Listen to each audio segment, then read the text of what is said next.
कि हम प्रार्थना करते हैं। Hallelujah hallelujah. धन्यवाद धन्यवाद धन्यवाद परमेश्वर पिता, तेरे नाम को कोटि कोटि धन्यवाद देती परमेश्वर पिता। सुबह से लेकर अभी तक संभाला, ये शाम का समय दिया, आपके चरणों में आने का मौका दिया, धन्यवाद देती परमेश्वर पिता। मैं प्रार्थना करती, दुआ करती, विनती करती, जो वचन आज मैं बताने जाने वाली हूँ उसमें मेरी सहायता करना परमेश्वर पिता। मैं खुद को आपके लहू में ढांपती हूँ परमेश्वर पिता, कवर करती हूँ परमेश्वर पिता। मेरे मुख के द्वारा आप बात करना, मुख भले ही मेरा हो लेकिन शब्द आपके हो परमेश्वर पिता। परमेश्वर पिता, जिस मुख से मैं आपका वचन बताने जा रही हूँ उस मुख से मैंने किसी को गलत बोला होगा, किसी को श्राप दिया होगा, तो परमेश्वर पिता मुझे क्षमा करना, अपने लहू से धोना, शुद्ध करना और पवित्र करना, मेरी सहायता करना। आपका वचन दुधारी तलवार है, वो बताने वाला और सुनने वाला दोनों के जीवनों में कार्य करता है, वो हम दोनों के जीवनों में कार्य करने पाए परमेश्वर पिता। आप हमारी सहायता करना, हमारे हृदय में आपका वचन सजीव होने देना, हमारे हृदयों का खतना करना और उसके ऊपर आपका वचन लिखना, ताकि उस वचन के अनुसार चलने फिरने वाले हम बन पाए। ये दुआ मेरे प्यारे प्रभु यीशु मसीह के नाम से मांगती, सुन और कबूल करें, आमीन। जय मसीह की मेरे भाई बहनों। आज जो वचन मैं लेने वाली हूँ वो वचन है पत्रस की पहली पत्री, उसका 9, 10, 11 वचन।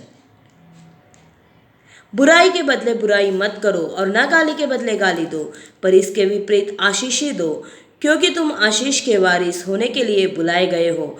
क्योंकि जो कोई जीवन की इच्छा रखता है और अच्छे दिन देखना चाहता है, वह अपनी जीभ को बुराई से और अपने ओठों को छल की बातें करने से रोके रहे। वह बुराई का साथ छोड़े और भला ही करे। वह मेल मिलाप को ढूंढे और उसके यत्न में रहे, क्योंकि प्रभु की आंखें धर्मियों पर लगी रहती है और उसके कान उनकी विनती की ओर लगे रहते हैं, परंतु प्रभु बुराई करने वालों के विमुख रहता है। हालेलुया। मेरे भाई बहनों, यहाँ पे पत्रस कलीसिया को बताता है कि अगर उसका टॉपिक ही है भलाई करने के कारण सताओ।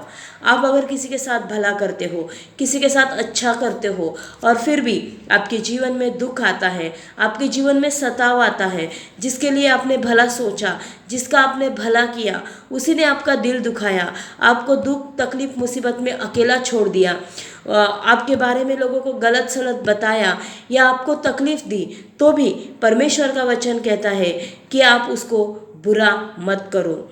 परमेश्वर का वचन कहता है कि बुराई के बदले बुराई मत करो, ना गाली के बदले गाली दो। अगर कोई आपको गाली देता है तो आप भी उसको गाली देंगे, तो उसमें और आप में फर्क क्या रहेगा? अगर कीचड़ है उसमें पत्थर मारोगे तो कीचड़ खुद के अंग पे ही आएगा। अगर जो गाली दे रहा है उसको आप गाली देंगे तो उससे भी गंदी गाली देगा, उसको कुछ असर नहीं होगा। इसलिए परमेश्वर का वचन कहता है कि गाली के बदले गाली ना दो, पर उसके विपरीत आशीष ही दो, क्योंकि तुम आशीष के वारिस होने के लिए बुलाए गए हो। परमेश्वर कहता है तुम किसी को श्राप मत दो, किसी के लिए बुरा मत बोलो, बुरा मत सोचो। आज लोग करते हैं ऐसा कि अगर मेरे साथ किसी ने बुरा किया तो हम सामने तो दिखाते हैं लोगों के सामने कि हाँ मैंने उसे माफ़ किया, दिखावा करते हैं हम लोगों को, हाँ मैंने वो ना बुरी थी, वो बुरा था, मैंने उसे माफ़ किया। और जब अपने मन में झांकते हैं तो बोलते हैं ठीक है मैंने तुझे माफ़ किया, लेकिन प्रभु तुझे देख लेगा। फिर आपने कैसे माफ़ किया? अगर आप माफ़ करते हो तो पूरी रीति से माफ़ करो। परमेश्वर कहता है कि अपने दुश्मनों के लिए भी आप घुटनों पे जाके प्रार्थना करो, दुआ करो, विनती करो, मध्यस्थी करो। और यहाँ पे भी परमेश्वर यही कहता है, कोई आपके साथ बुराई करता है, कोई गाली देता है, कोई आपको श्राप देता है, आपके बारे में बुरा चिंता है, तो आप उसके लिए बुरा मत सोचो, आप उसके लिए बुरा मत सोचो, बल्कि वो आपको गाली देता है फिर भी आप उसको आशीष दो, क्योंकि आपको आशीष के वारिस होने के लिए बुलाया है। और इसका प्रूफ है उत्पत्ति का 12 अध्याय उसके पहले 3 वचन। यहोवा ने अब्राहम से कहा, अपने देश और अपने कुटुंबियों और अपने पिता के घर को छोड़कर तुम उस देश में चले जाना जो मैं तुझे दिखाऊंगा, और मैं तुझे एक बड़ी जाति बनाऊंगा और तुझे आशीष दूंगा और तेरा नाम महान करूंगा और तू आशीषों का मूल होगा। जो तुझे आशीर्वाद दे उन्हें मैं आशीष दूंगा और जो तुझे कोसे उन्हें मैं शाप दूंगा, और भूमंडल के सारे कुल तेरे द्वारा आशीष पाएंगे। आज हम अब्राहम की संतान हैं, हम आशीष के वारिस हैं और परमेश्वर ने हमें चुना है, क्योंकि हमारे द्वारा पूरा भूमंडल आशीषों का कारण ठहरे सबके लिए। इसीलिए परमेश्वर कहता है कोई तुम्हारे साथ बुरा करे तो तुम उसके साथ बुरा मत करो, तुम उसे आशीष दो। जो कोई जीवन की इच्छा रखता है और अच्छे दिन देखना चाहता है, वह अपनी जीभ को बुराई से और अपने ओठों को छल की बात करने से रोके।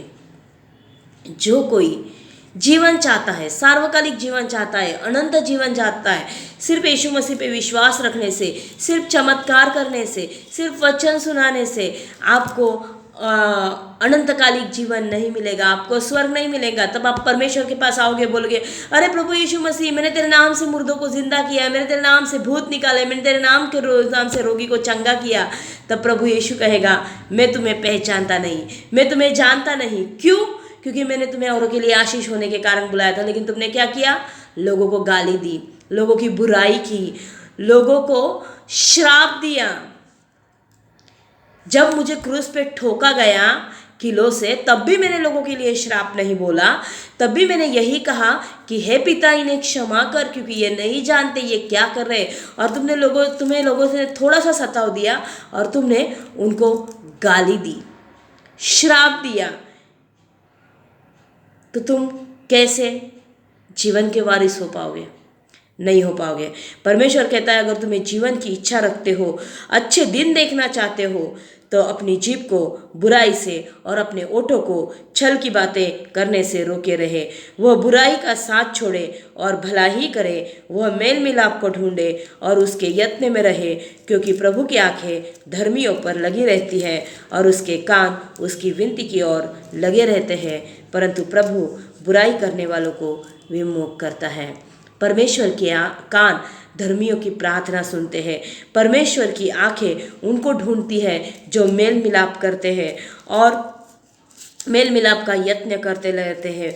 उनकी आंखें धर्मियों पे लगी रहती है, उसकी कान उनकी विनती की ओर लगे रहते हैं, परंतु प्रभु बुराई करने वालों के विमुख रहता है। मेरे भाई बहनों, याकूब की पत्री पहला अध्याय भी यही कहता है कि तुम अपनी जीभ में जीवन और मृत्यु दोनों हैं। अपनी जीभ को वश में रखना सीखो। जो अपनी जीभ को वश में रखता है उसने जीवन पाया है, वरना आप ही के हाथों में है। आपको क्या चाहिए? सार्वकालिक जीवन या सार्वकालिक मौत? आपकी जीभ बुराई से बचा के रखो, आपकी जीभ गाली से बचा के रखो, आपकी जीभ कुटिल भाषण से बचा के रखो। जो सच है वही बोलो,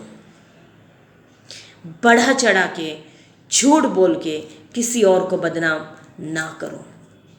परमेश्वर करे कि जो वचन पढ़े गए हैं उसके द्वारा वो आपको ब्लेस करें। हम प्रार्थना करते हैं। हालेलुया। धन्यवाद, धन्यवाद परमेश्वर पिता, हम तेरे नाम को कोटि कोटि धन्यवाद देते।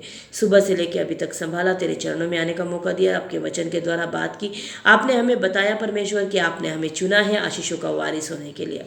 सही बात है परमेश्वर पिता, तूने हमें आशीषों का वारिस होने के लिए परमेश्वर पिता चुना है, तो हमें वो हृदय दे, हमें वो आत्मा दे कि हम अपने शत्रुओं को माफ़ कर सके, हम किसी की बुराई ना करें, गाली के बदले गाली ना दे बल्कि आशीष दे, क्योंकि हम आशीषों के वारिस है। हम लोगों के लिए मेल मिलाप का कारण ठहरे परमेश्वर पिता, ऐसा आप करो। ये दुआ मेरे प्यारे प्रभु यीशु मसीह के नाम से मांगती, सुना और कबूल कर। आमीन। God bless you.